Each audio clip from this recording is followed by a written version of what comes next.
From the world of politics to the world of business, this is Balance of Power.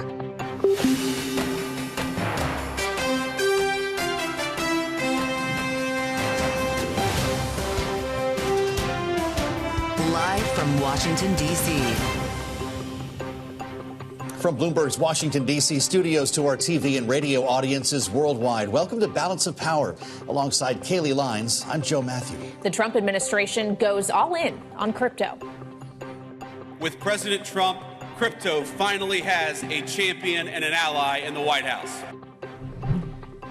From the deregulation efforts to the Trump family's personal stake, we'll discuss the future of the booming industry with Rostin Behnam, former chair of the CFTC under the Biden administration. The Fed says its plan to weather the cloud of economic uncertainty is to wait and see.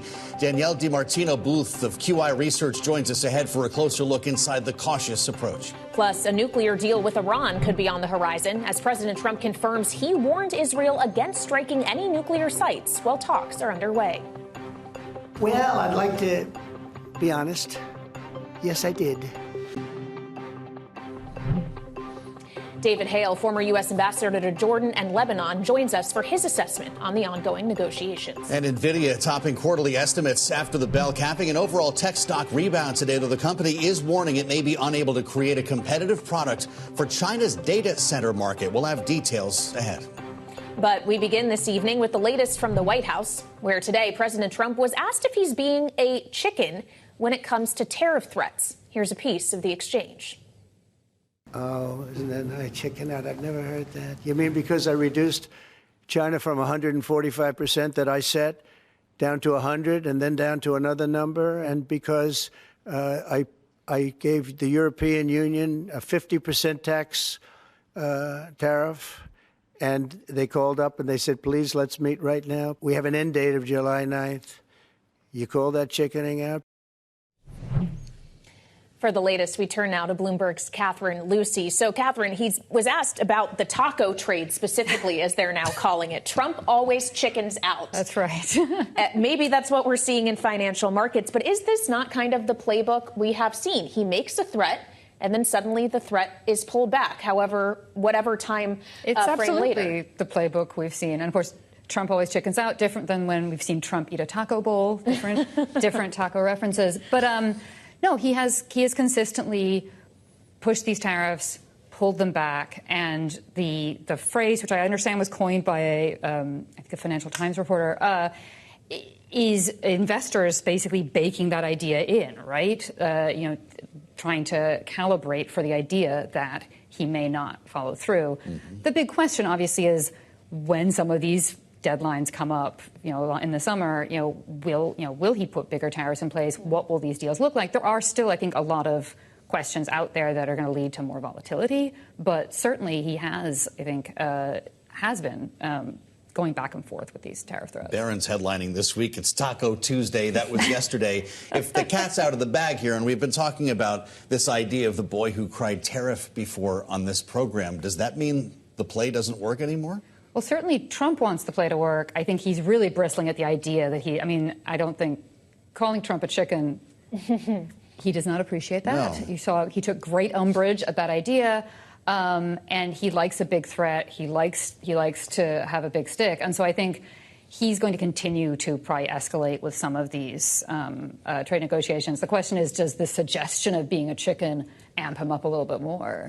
Right. I think maybe, yes, by what we saw today in the Oval Office. Bloomberg's Catherine Lucey, thank you so much covering the White House for us. On Bloomberg, the Trump administration, meantime, rescinding the Labor Department's guidance from 2022 that discouraged crypto investments in workplace 401ks, a move seen to underscore the administration's closer ties to alternative assets. This all comes as the world's largest crypto conference is underway in Las Vegas, with some of the featured speakers, including the president's eldest sons, Eric, Don Jr., along with keynote speaker today, Vice President JD Vance, who had this to say about the administration's priorities when it comes to digital assets. We reject regulators, and we fired Gary Gensler, and we're going to fire everybody like him. And we know that people like Gary Gensler, the game that they played is that under the pretense of consumer protection, they attacked every single effort to democratize our financial markets, and that is over. Joining us now for Perspective, Rostin Behnam, former chair of the Commodity Futures Trading Commission under the Biden administration, now fellow at Pissarro Center for Financial Markets and Policy. Speaking of regulators, it's good to see you. Welcome back to Bloomberg TV and radio. Does rejecting the regulators help to make America rich again? Now, look, regulators are extremely important. I say this often publicly. They're the reason that American markets are the most desired in the world. They're the reason American markets, capital markets, and derivatives markets are the deepest and most liquid in the world. We have a rule of law. We have rules that participants, big, small, institutional, retail, can play by. And I think it's important that regulators are well-staffed, policy is clear, and these rules of the road are out there, because consumer protections and enforcement of the law is extremely critical to the health of our financial markets. Well, and for the crypto industry, rules of the road is what they have been asking for. They have actually been pleading with Washington to regulate it. They just would like to be regulated in the way that they saw as more advantageous, which was giving more power to the commission you used to chair, the CFTC, versus the SEC. That obviously can't be done without actual market structure legislation in Congress to really delineate that. Do you see the kind of rhetoric coming from the administration, the involvement the president and his family have directly with disrupting that legislative effort? It doesn't help. I mean, certainly it's raising a lot of red flags among members of Congress about if this is the activity that's happening in the space. What do we need to do to add to these legislative efforts to prohibit or prevent some of this conduct? I also say, there are very well-baked ethics rules for any government official, elected or appointed, and we need to comply with those, and they need to be enforced as well. But ultimately, it's about rules of the road. And, I know there's this debate about which agency, but you have to really peel back that onion a couple more layers to see what is really at stake. What types of assets are we talking about? And where are they better placed, at the SEC or at the CFTC? And that's been my case. I've made it for many, many years, and I still think it is an important discussion to have. And it's nice to see some efforts happening on Congress right now, because ultimately, until we do something, the market will remain unregulated. Customers, investors, retail, institutional will be more vulnerable to harm and fraud and manipulation and conflicts of interest until the market is regulated. Well, betting on Congress getting things done has not always been a great investment recently. If we don't actually see a market structure bill come to life in this Congress, is there something the SEC can do to bring some certainty to markets, or is it about waiting for Congress to write the rules of the road, no matter how long it's? So you have to look at the two agencies and what their jurisdictions are. The SEC regulates securities, the CFTC regulates commodities. And if you look at existing law, the few largest tokens are commodities, which means the SEC does not have jurisdiction over those tokens. That includes Bitcoin, that includes Ether, which, standing alone, two tokens out of 1,000, if not many thousands, compromise almost 70% of the entire market. So the SEC won't be able to do anything because its law does not allow it to regulate commodities, and the CFTC won't be able to do anything because the CFTC is a derivatives regulator. It doesn't regulate underlying markets. I often say this: we don't regulate wheat markets, we don't regulate oil markets, we regulate financial contracts, derivatives, that sit on top of those physical commodities. So without new authority for the CFTC to regulate cash, is what we call them, cash markets in digital assets, non-securities, without law passed, this will remain an unregulated space. Well, and before Congress gets to market structure, it seems they want to settle stablecoin legislation first. We have seen warnings from the likes of the ranking member of the Banking Committee, Elizabeth Warren, about what that could do to increase the size of the stablecoin market, how, in her mind, that would add potentially to the wealth of the president. Do you have concerns about financial stability risks that could emanate from a greater influence of stablecoins being pegged to the U.S. dollar, or does it actually support the U.S. dollar? Well, I mean, that's a long question to answer. I would say this is, and this was the set of issues and set of questions I had to deal with when I was at the CFTC as the primary regulator. Without regulation, a stablecoin is a commodity. The way that the Genius Act and some other bills are proposing, it would be essentially a financial money instrument within the banking regulators. But we had seen over the course of my time at the CFTC, the stablecoin market go from somewhere in the range of 50 billion up to 150 billion. It's now over 200 billion. Much of those reserves, which is what you trade when you get a stable coin, are invested in treasury markets. So from a U.S. perspective, you have a pretty sizable market, not significant in terms of the size of the U.S. treasury market, but you're talking about over 200 billion in the U.S. treasury market that needs to be redeemable at any moment that a user of a stablecoin wants their dollar back. So I think Senator Warren makes some really important points about financial stability. If you look at the size of the capital markets, of the securities markets and the derivatives markets, they are multi-trillion dollars. We're talking 50 trillion and more. Sometimes if you think about notional value derivatives, we're talking about $500 trillion. Right now, crypto markets in the 3 to 4 trillion range, I believe. It fluctuates with the price of Bitcoin and Ether.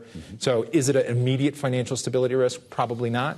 But I think what Senator Warren's thinking about is the trajectory of the market, what legislation would do. You have a lot of institutional players who are sitting on the sidelines. They do not want to get involved in any financial market, digital or otherwise, unless, as we discussed earlier, there are clear rules of the road. Once you have those rules of the road, you're going to have larger players wanting to participate because there is law and enforcement. So, yes, financial stability should always be a concern. 2008 was not far away.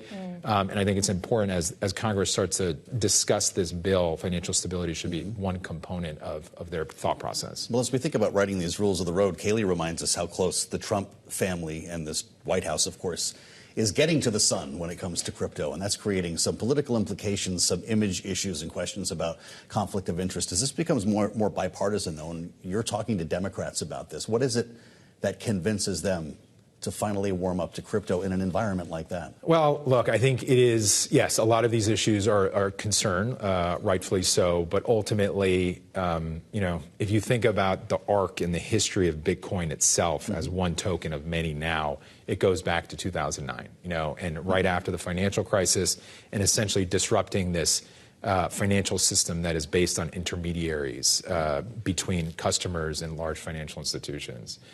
It is now 16 years later, and I think, Joe, to answer your question, it's the sustainability of the asset class. I think even 5 years ago, think about 2022 and the crises that happened in 22 with FTX and others, there was always that question, is this the moment that this asset goes away? But it comes back, and it's come back stronger, it's come back at a higher price, and it's come back with more demand from a larger pool of investors. So I think Republican or Democrat, there's only so much time that could go by before you're like, you know what, this is not going away. Yeah. And from my perspective as a former regulator, the regulators don't have the tools, SEC and CFTC. You're going to continue to see fraud. You're going to continue to see manipulation. And as you pointed out, conflicts of interest. Conflicts of interest are a core element of any regulatory structure. And without those rules of the road, you're going to continue to have a lot of this bad actor conduct, which is not great for anyone. And before those rules are written, if we start to see more 401k managers actually adding crypto into those portfolios, does that give you pause? It does. And I think, you pointed this out at the beginning of the segment. It's one thing for Congress and the departments and the regulators to allow or prohibit certain conduct. What I am fairly confident in is large financial institutions, asset managers, will be very cautious, if not by own sort of self-regulation, hands off any market that's unregulated. So you might see some institutions giving some exposure in a very limited way to accredited investors, but my bet is that these large incumbent financial institutions, despite what Washington is saying, has their own set of rules and says, unless this is regulated, we're not letting you touch it. I guess guidance is just guidance at the end of the day. Rostin Behnam, former chair of the Commodity Futures Trading Commission under the Biden administration, thank you so much for joining us. Thanks. And coming up, Fed officials broadly agreed that heightened economic uncertainty justified their patient approach to interest rate adjustments. We'll have minutes from the latest policy meeting. Next, the details of them, that is, on Balance of Power on Bloomberg TV and radio.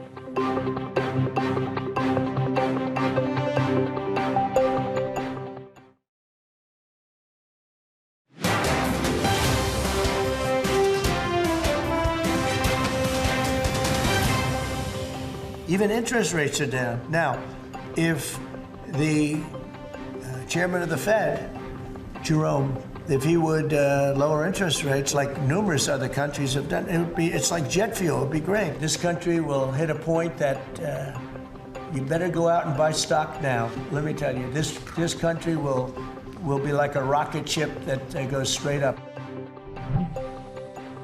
President Trump earlier this month urging Fed Chair Jay Powell to lower interest rates. Fed minutes out today reveal what policymakers were considering earlier this month before the president paused his plan for reciprocal tariffs. The minutes read, participants agreed that uncertainty about the economic outlook had increased further, making it appropriate to take a cautious approach until the net economic effects, the array of changes to government policies, become clearer. Joining us right now on Balance of Power, Bloomberg TV and Radio's Amara Omeokwe. It's great to have you with us, Amara. You were there as the minutes were released, and you've had a chance to digest them. Does this suggest, now that the pause is in place, that we'll have a more euphoric statement next time around?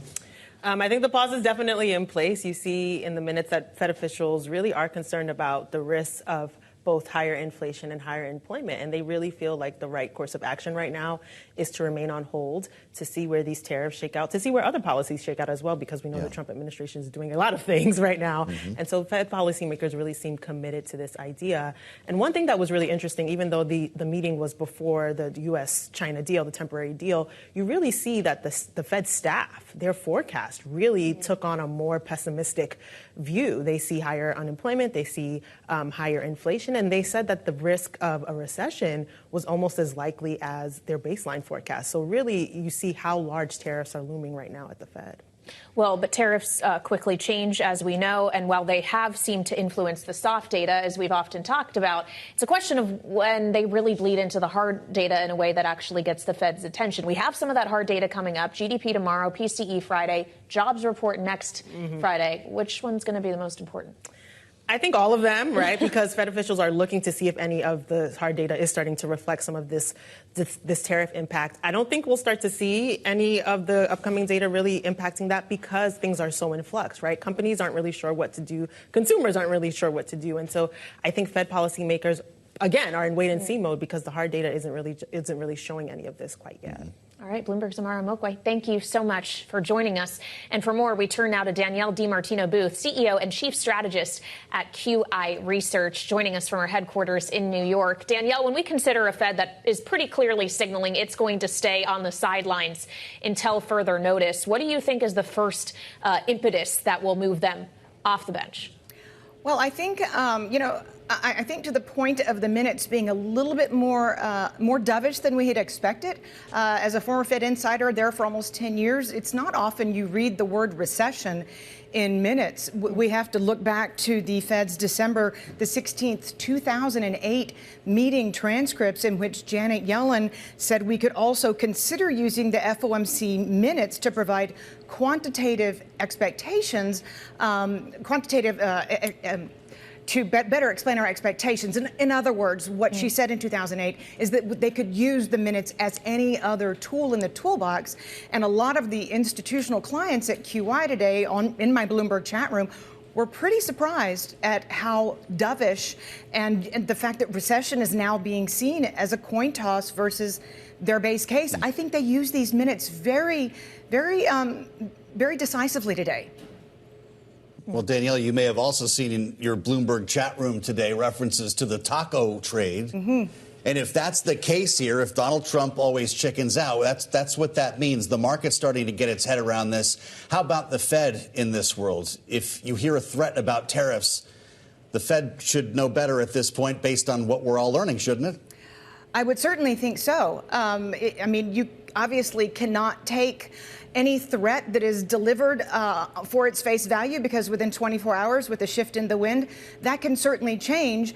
And I think Fed policymakers will be diligent in adapting to this highly uncertain environment, and that is going to actually make them more data dependent than they would be otherwise. And I think that that's why there was so much rich detail in today's Fed meeting minutes.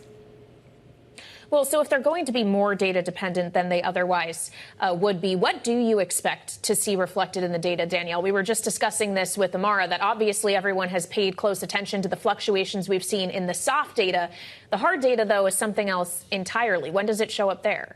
Well, you know, it's interesting you asked that question, Kaylee, because on May the 7th, the Bureau of Labor Statistics released the hardest data that exists, that of the business employment dynamics revisions to payrolls back for the second quarter of 2024. Those actually showed that that in 6 months in 2024, there were net job losses. I can guarantee you that the Fed staff is making numerous presentations to Chair Powell and others in leadership positions about the fact that it looks like job losses losses began in earnest, in hard data, in 2024. And I think that that's going to make them that much more sensitive going forward.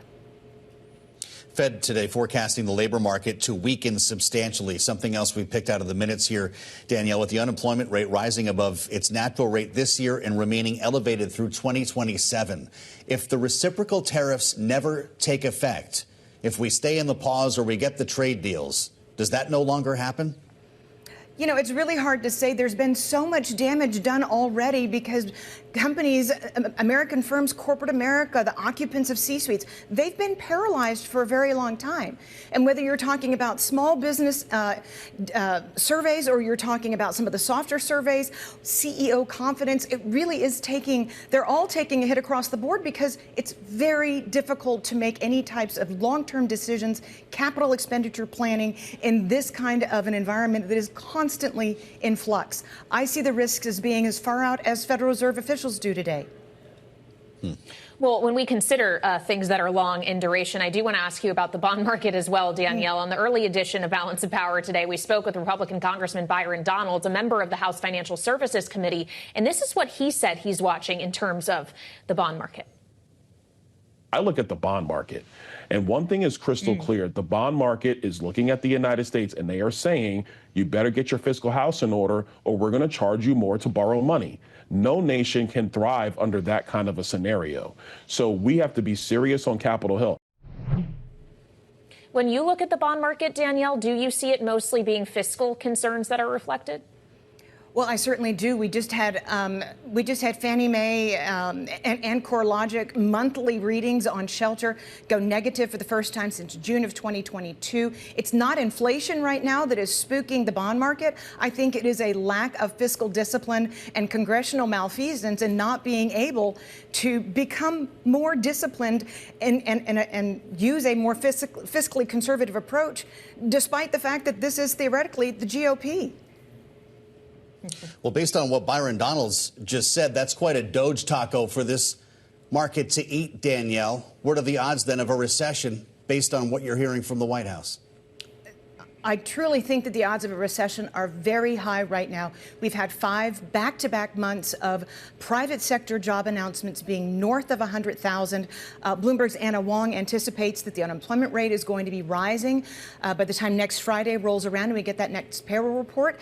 And I think Americans are saying, 65% of Americans are saying that they anticipate the unemployment rate is going to rise. I think we should pay heed to what people on the street, working men and women across the United States, are saying about the United States economy, and that is that it's in recession.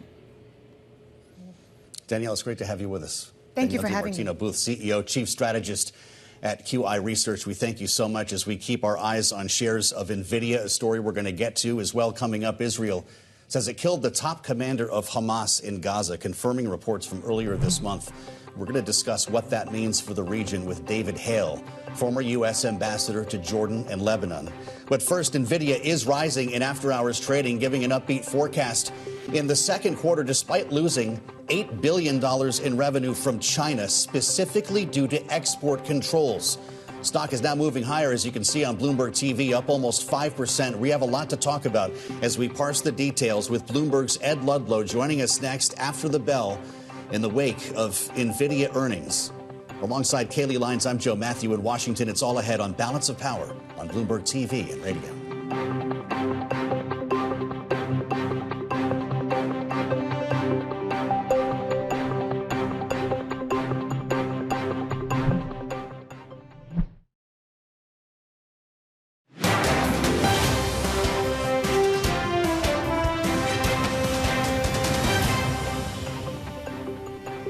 This is Balance of Power on Bloomberg TV and radio. Alongside Joe Matthew, I'm Kaylee Lyons.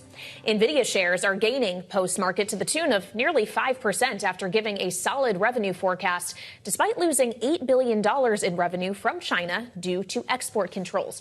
For the details, we turn now to Ed Ludlow, host of Bloomberg Technology, joining us from San Francisco. And Ed, the language in the statement is pretty stark, as they warn they may be unable to create a competitive product for China's data center market that the U.S. government would approve of, warning of the potential foreclosure of that market entirely. How does Nvidia get around that, deal with that? Well, what's interesting is just in the last 30 seconds or so that the stock's kind of paired some of its gain. And Jensen Huang just started speaking, literally within the last 60 seconds, and he opened by saying very simply that China is going to move forward with AI, already is, with or without Nvidia and with or without America. And this is a moment where in real time I'm reading between the lines a little bit, but what he was explaining is for a product specific to China, the H20, which are currently subject to export controls, they can't sell it to China, that is as low as they can go. That category of product, that category of GPU or AI accelerator, that door's now closed to them. And so Jensen Huang said, as he has to, his fiduciary duty, right, to investors, they're looking at ways that they can continue to do business with China. But he's essentially saying that the policy right now is closing that door, but it's also allowing China to move on its own. I'm always compelled by this part of the conversation, Ed, because the story around Nvidia has not been a demand issue. It's been a supply one. They're sold out is what we hear, and that there are so many other orders coming in that it makes up for the loss of business in China. Is that simply not the case? Well, it's an open-ended question right now in this exact moment, because simply looking at the guidance they gave for their fiscal second quarter, it was $45 billion plus or minus 2%. But they also told us that there was about $8 billion of lost sales, unrealized revenue from the H20 export control. So if you do the math, they still met estimates that hadn't factored in that lost revenue from China. Where did they make it up? We actually don't know right now. But at least we get the opportunity to ask. Well, yeah, you'll have the opportunity to ask Jensen Huang himself lots of questions later this evening. Ed, in addition to the questions around China, what are the biggest outstanding issues that Huang will need to answer for? Yeah, I think the frank reality is that right now, everything that's happening in AI is the same story the three of us have been talking about for 2 years. The hyperscalers, the 4 biggest operators of data centers for cloud computing, make up more than 50% of Nvidia's revenue in the data center category. They're the ones that we track CapEx of, and Nvidia has just literally reiterated that. So what's the future? And the CFO, Colette Kress, was at great pains to list literally dozens of customers who Nvidia is doing all kinds of excited projects with, largely software related. But that doesn't really answer the question, where are the next big periods of growth coming from? And so far, there's been very little discussion of the Gulf and the Middle East. And so I think that we go there and we ask what the net result for Nvidia was of the president's visit, because Jensen Huang was literally standing next to the president, as you know, on all of the days of that trip. Ed, it's great to have you in the clutch here. Ed Ludlow, the host of Bloomberg Technology. We thank you as always, and do be sure to tune in tonight. A special edition of Bloomberg Technology, 6:30 p.m. Eastern, where we will have continued Nvidia earnings coverage, including Ed's live interview with CEO Jensen Huang. A lot to look forward to this evening on Bloomberg TV and radio. Today at the White House, President Trump was asked about reports that Israel was planning a military strike against Iran. Take a listen. Did you warn Prime Minister Netanyahu against taking some sort of actions that could disrupt the talks there in a phone call last week? Well, I'd like to be honest. Yes, I did. Next question, please. It's not a warning. I said I don't think it's appropriate. I told him this would be inappropriate to do right now because we're very close to a solution. Now, that could change at any moment, could change with a phone call. But right now, I think they want to make a deal. For more, we turn to David Hale, former Undersecretary of State for Political Affairs, former U.S. Ambassador to Lebanon and Jordan, now Global Fellow with the Wilson Center. Ambassador, it's great to have you back on Bloomberg TV and radio. Donald Trump seems to think that he's the one thing standing between Iran and a military attack by Israel. Is that true? Well, he may be. I mean, certainly when one asks the question, why did President Trump rush into nuclear negotiations with Iran, I think the answer is the Oval Office meeting that Netanyahu and the president had, in which, as we understand it anyway from the media, Netanyahu made a case for a joint operation. And I think President Trump, who is not a warmonger by any stretch of the imagination, would prefer to deal with this diplomatically. The question now is, can we get a deal with the Iranians? And there's a lot of skepticism surrounding that. Are you one of those skeptics, Ambassador? Yes, I am. I mean, I wish otherwise. But I think that the problem, from my point of view, is that by rushing into these negotiations, we have not maximized the pressure that we need, I think, to sort of to bring to bear on Iran, so that not only because of the IDF's military successes against Iran and its proxies and its air defense systems, the full force of American sanctions, political pressure, and a coalition would also be brought to bear to really force an existential decision by the Iranians. And I think instead, by rushing into the talks, we're giving them a breath of fresh air. And they're going to try to drag this out, hope that we're going to lose interest. They've seen the president doesn't really want a military operation, so the idea that that is somehow something to fear may be somewhat diminished. So I do worry that the Iranians really don't have a full incentive to do the things we demand of them, which are well beyond what the Obama administration achieved. Well, that's important because part of the argument that Benjamin Netanyahu reportedly made was one of a closing window, that we have an opportunity now with Iran on its heels where we could actually take advantage of this brief period in time to do some real damage to its nuclear program. How long does that window stay open? Well, I don't know, but I understand the argument. There are counter-arguments that we really can't together be certain that we're going to deal a fatal blow militarily to the nuclear program. But I think that's worthy of examination and debate right now, because this is a window. Iran's going to regain some strength over time. It's going to repair its air defenses. And so they're at their weakest moment now. And so not necessarily should we be attacking them and their nuclear program directly, but we should be maximizing the political pressure that this situation has developed for us before we offer incentives for talks. Well, when we consider Iran's position is also in some way tied to the position of its proxies, I do want to ask you about what's happening in Gaza now as Israel continues to prosecute its efforts of eradicating Hamas. We understand that Steve Witkoff has presented a deal that Hamas says it has accepted, no confirmation yet from Israel. Are you more optimistic about a deal happening in that realm than between the U.S. and Iran on its nuclear powers? Well, I guess I'm the pessimist tonight. I've lost track of the number of hopeful moments and deals that have been surfaced. I have faith in our country and our leaders, and I'm pleased that we continue to try to do what we can to bring about relief for these hostages, the people living in Gaza. But the track record just is not very good. The gap between the Israelis and Hamas is very wide. And after October 7, the mindset in Israel is never again. And while there is a strong division over the hostages, whether to prioritize hostages or decimating Hamas, the upper hand is still held by the leadership that believes in decimating Hamas. So I'd be very skeptical that a deal can be made if Hamas continues to demand, what I've read anyway, is the withdrawal of the IDF from Gaza and a lasting ceasefire. I do not believe the Israelis are in any position to accept that. Benjamin Netanyahu has talked about essentially moving the entire population of Gaza as part of this operation into some sort of neutral zone. Where would this be? How would it work? This is, I think, the root problem with the Israelis right now. I mean, I certainly understand the mindset of never again. Yeah. I certainly understand the mindset that the national security strategy of the past failed them.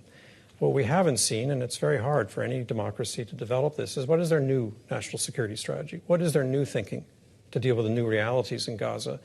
And that means basically who's going to govern Gaza, who's going to provide security in Gaza, and who's going to provide economic recovery in Gaza. Israelis don't have answers to those questions, and moving helpless people around and allowing Hamas to threaten their own people, which is what they're doing, saying you can't go get assistance from the Israelis or we'll kill you. This is not a prescription for relief. So I think there needs to be a lot more serious thought by all of us, the Americans, the Israelis, the Arabs, Europeans, everyone with a stake in stability in Gaza. And first of all, talk to the people living in Gaza. What do they want? No one's doing that. Well, when we consider the people living in Gaza and their helplessness, as you just described, you look at what happened yesterday at an aid distribution site in which nearly 50 people were injured. One was killed when chaos kind of erupted, frankly, when that aid was attempting to be distributed. Is there a way to make sure that people can get the security, the food assistance that they need in absence of actual progress being made in regard to a longer-term solution? Well, it was heartbreaking to watch those images. And there ought to be a way. But I do think an important starting point, which we hear less and less in American media, is Hamas's primary responsibility for the situation in Gaza. They tomorrow could change all of this by surrendering. They could change it tomorrow by stopping their threats to their own people who are seeking this kind of relief just to survive. Israel, of course, has responsibility as a state in control of the situation to do the best job possible given the war and the safety needs, to improve access to humanitarian relief. But frankly, This is a short-term problem. The bigger question is what is going to be the long-term answer to Gaza? And reoccupying it, based on my 38 years of Middle East diplomacy, is not the answer. The U.S. has surged an enormous amount of military assets into the region in case they're needed or to apply symbolic pressure. How long can we stay in this crouched position? Well, I don't know. I don't know the logistics of it. We have enormous partnership, friendship, and influence with Israel, and we should be bringing it to full bear, not just on trying to get the hostages released, but also to relieve these humanitarian problems. Yeah. Ambassador, we appreciate you joining us this evening. Thank you. Here with us in our Washington, D.C. studio, David Hale, former U.S. ambassador to Lebanon and Jordan. And now we want to touch on the latest development in a story we've been following here on Bloomberg TV and radio. President Trump earlier today saying that Harvard should cap foreign student enrollment at 15%. His reasoning, because too many U.S. students can't get admitted.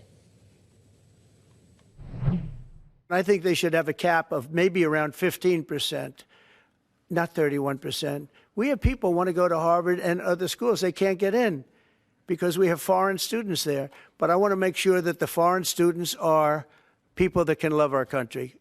We don't want to see shopping centers exploding. We don't want to see the kind of riots that you had.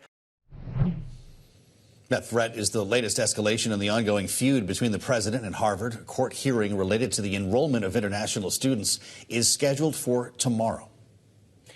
Coming up, Elon Musk says President Trump's giant tax bill can't be both big and beautiful, saying it undercuts his efforts to slash government spending.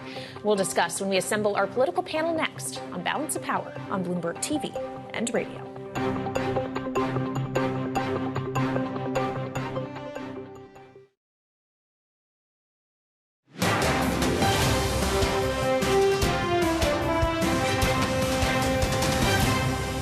I was disappointed to see the massive spending bill, frankly, which increases the budget deficit, not just decrease it, and undermines the work that the DOGE team is doing. I actually thought that when this big, beautiful bill came along. I mean, everything he's done on DOGE gets wiped out in the first year. I think a bill can be big or it can be beautiful, but I don't know if it can be both. Elon Musk, in a new interview with CBS News, sharing his thoughts on President Trump's massive tax bill. Trump was asked about Musk's criticism earlier today and had this response.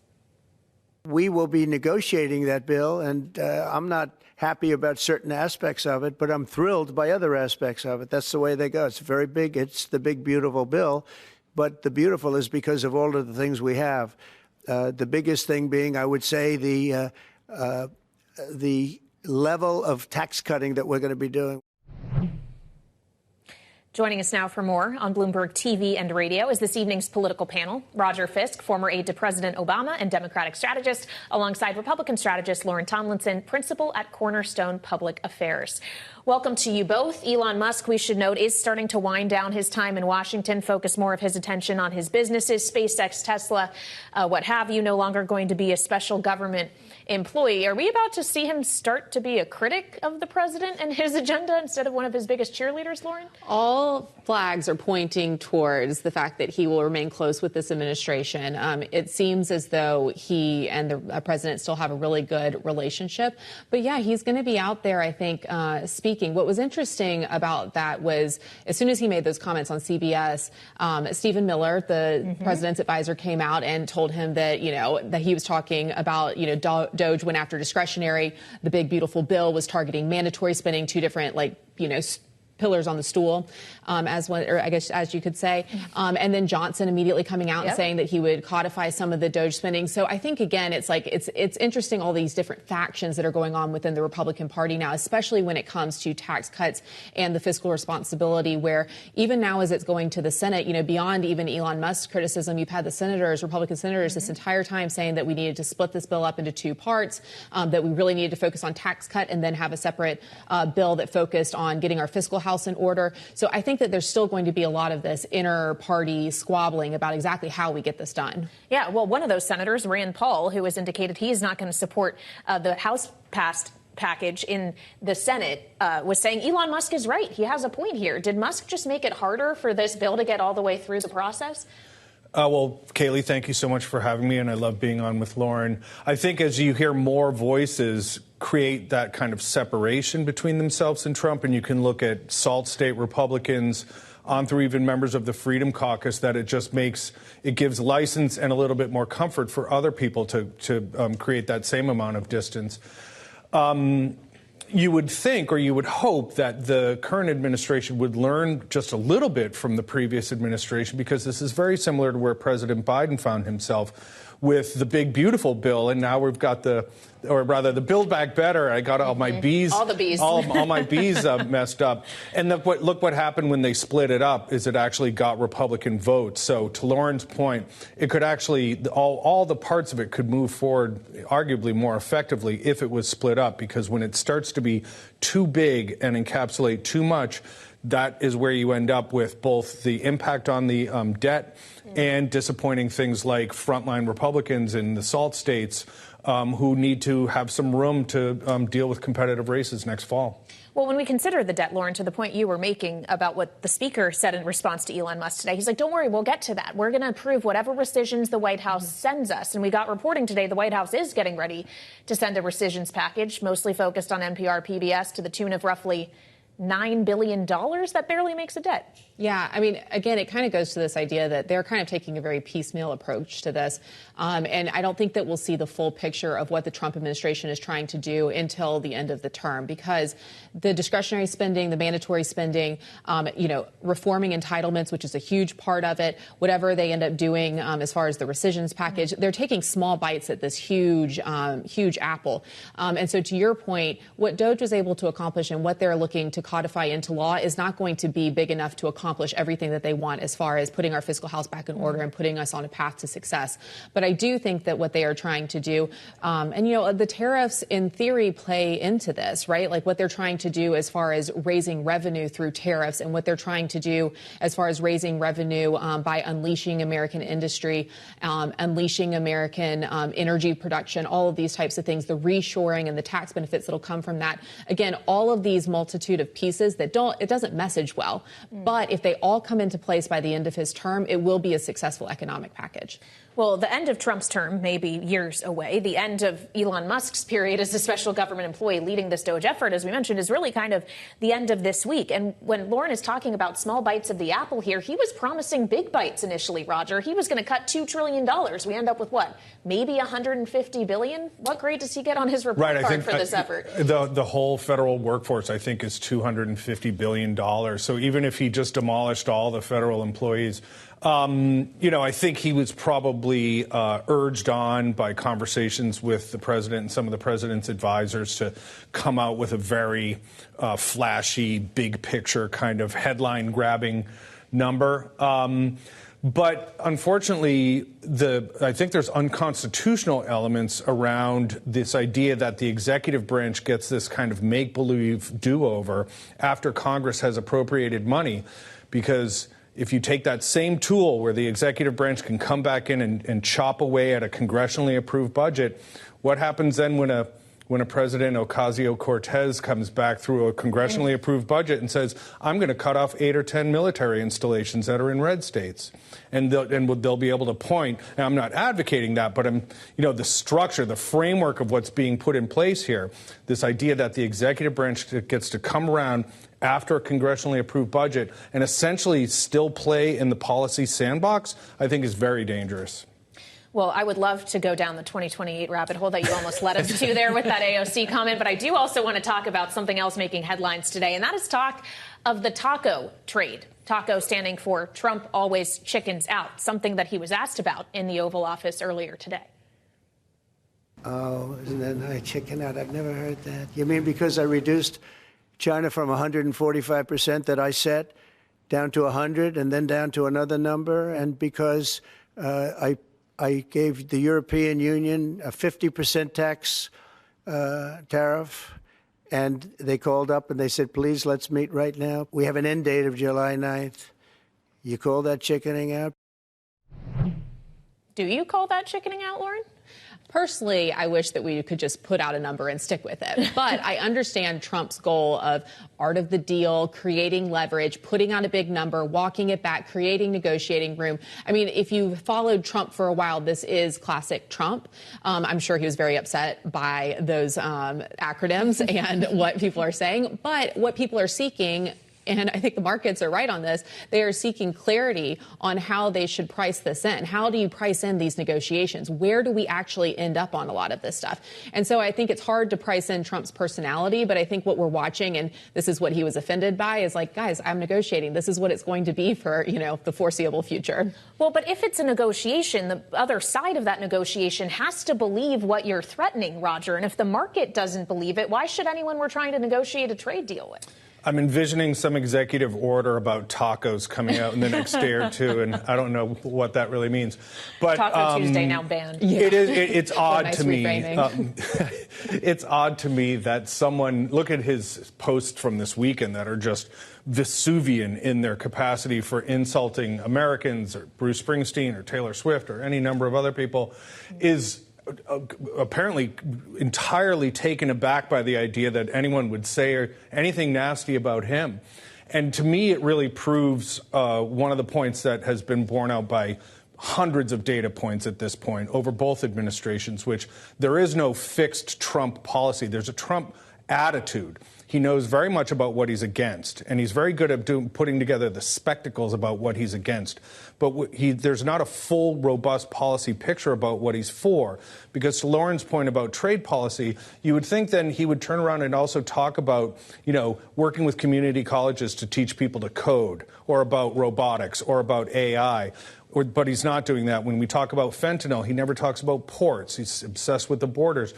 All of it is just performative, and it is completely absent a robust, full-spectrum policy discussion, because he, at his absolute core, is a vessel for grievance rather than being a full-spectrum policy. One thing I found really interesting was HSBC put out their trade pulse survey. Did you see this? And the interesting part with this is the administration's been pretty straightforward that they want reshoring as part of their policy. They don't talk about it a ton, but that needs to be the goal of a lot of their trade policy, a lot of the tariff discussions, all that type of stuff. And 90% of these companies, U.S. companies, said they expect to grow internationally. 70% expect their costs are going to go up because of tariffs, but almost all of them are increasing their domestic production and bringing jobs home in anticipation of these tariff costs. So it's working. The performative is working a little. All right, Lauren Tomlinson and Roger Fisk, our political panel this evening. Thank you so much. And a programming note, make sure to tune in to Bloomberg Technology's special tonight at 6:30 p.m. Eastern Time with a live interview with Nvidia CEO Jensen Huang following today's earnings results. And I'll be back for more Balance of Power from New York tomorrow, along with Joe Matthew here on Bloomberg TV and Radio.